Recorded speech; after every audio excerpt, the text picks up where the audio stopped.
Kung gusto nyo po, mga lodi, yung pang onion rings, topping sa pork steak, beef steak, chicken steak, wag nyo nang hatiin. Salang nyo lang, mga idol, ha? Yung pinakabuo. Tas handle ikutin pa kanan. That's it. Meron kang pang onion rings, mga lodi.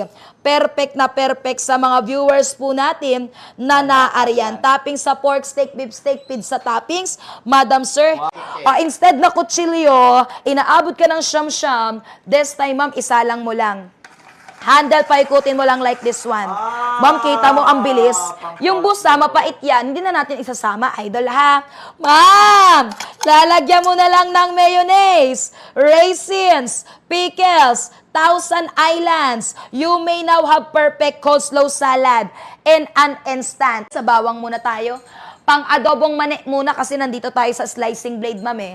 O, ma'am, bawang. Instead na cutter or kutsilyo ginagamit mo, inaabot ka ng siyam-siyam, delikado, expose ka sa talim, matetano ka pa, kasi kinakalawang ang cutter, tsaka pag ganyan, tagal mong hiwa, ma'am, pagkalimbawa, kutsilyo or cutter. Etong blade gamitin mo sa bawang, ma'am. Gamitan mo lang ng safety pressure kasi maliit yung gulay, para hindi delikado, magandang kamay. Handle pa, ikutin lang pa kanan.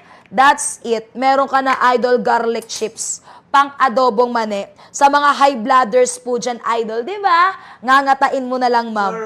Perfect, may pang-adobong mani sa mga nagtitinda ng adobong mani. Pang-business, ma'am. Kahit ilang kilo ng bawang yung hiwain mo, hindi ka mapapagod. Hindi ka papahirapan pagdating sa paghihiwa. O, ma'am, gagawa ka ng suman sa balinghoy, kamoteng kahoy, kasaba cake, pitchi-pitchi, nilupak, pak na pak, pag may gato kang product. Pero hindi ko ubusin kasi baka may mag-request mamaya at wala na maipakita si partner. O, ma'am, eto na, Lodi, pipigaan mo na lang. Balot mo sa dahon ng saging steam. Meron ka ng pangsuman sa balinghoy. Kamoteng kahoy. Galing, ano. Kalabasang matigas makunat. Huwag mo na ring balatan. Isa lang mo na lang. Mag-uukoy ka. Ma'am, lalagyan mo na lang yan ng itlog. Harina.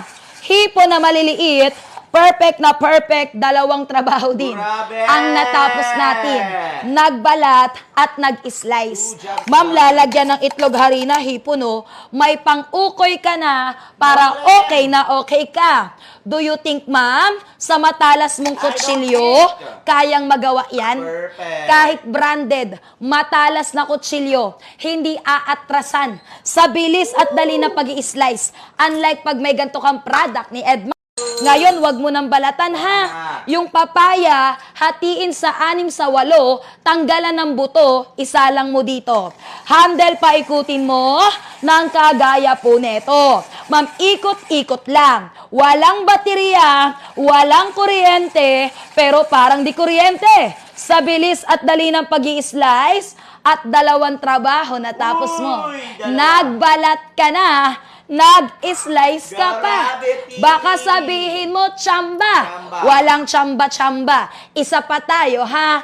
Uy, umisa pa nga. O, lagay mo lang dyan, ma'am.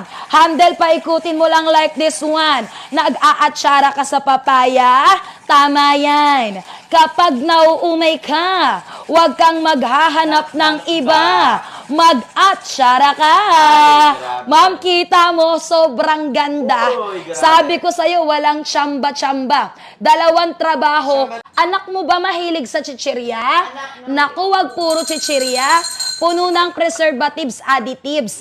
Eto maganda, ma'am, natural na potato. Natural potato chips. Pag maliit yung gulay, wag isa pala rin magandang kamay. Gamit ng safety pressure. Para until the final cut, walang tapon, walang sayang. Ibabalibag mo na lang sa kumukulong mantika. Budburan ng asin cheese powder. Try natin sa pipino, mga ate, mga kuya. Ma'am, tingnan mo yung bilis, yung dali na pag-i-slice. Hindi ko lang uubusin, ha, kasi mahal ang gulay. Pero at least nakikita mo kung gaano kabilis at pantay-pantay yung pagkakaslice. Sabi ko nga sa inyo, kahit kutsilyo mo matalas, branded, at lilibuhin mong binili, hindi mo matutumbasan. Yung bilis at yung dali na pag-i-slice.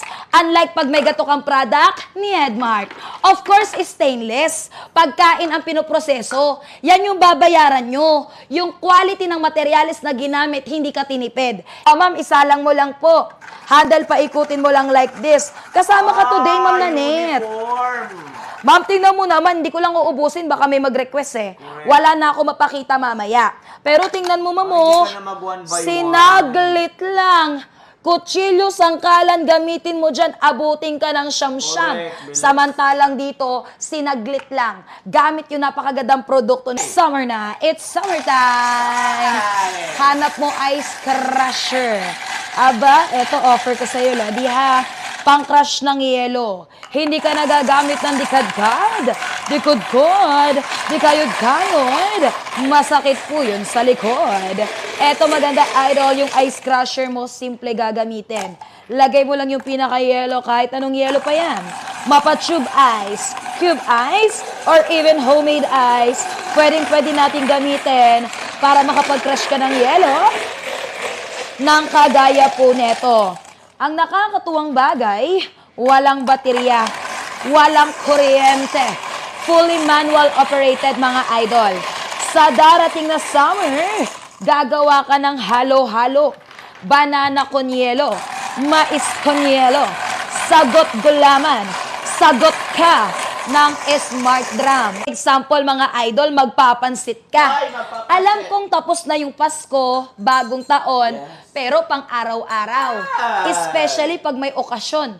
Baka merong bibinyagan, magba-birthday, ikakasal, magpapansit, hindi mawawala ang carrots. Yun nga lang, pag kutsilyo sangkalan ang ginamit mo sa pag-i-slice, abutin ka siyam-siyam. But this time, using this amazing product, tingnan mong maigi, ma'am. Isa, dalawa, tatlo, nangalahati ang carrots mo. Grabe. Hindi ko lang uubusin kasi mahal ang gulay dapat. Pero within 3 seconds, kalahati agad yung carrots. Kahit ubusin ko yan, wala pang 1 minuto. Tapos ang paghihiwa mo, gamit mo kutsilyo, sangkalan, abutin ka ng siyam-siyam, hindi pa pantay-pantay. Samantalang dito, sinaglit lang. Madam, ginamit natin sa carrots, of course sa pipino, sabi ko nga, ma'am, in just a matter of seconds, Wow, ang kalahati bilis. agad yung pipino. Bilis naman. Meron ka ng pang cucumber juice, cucumber salad, cucumber lemonade, Wow. o kaya sausawan. Sa mga fishball, kwek-kwek kikiam,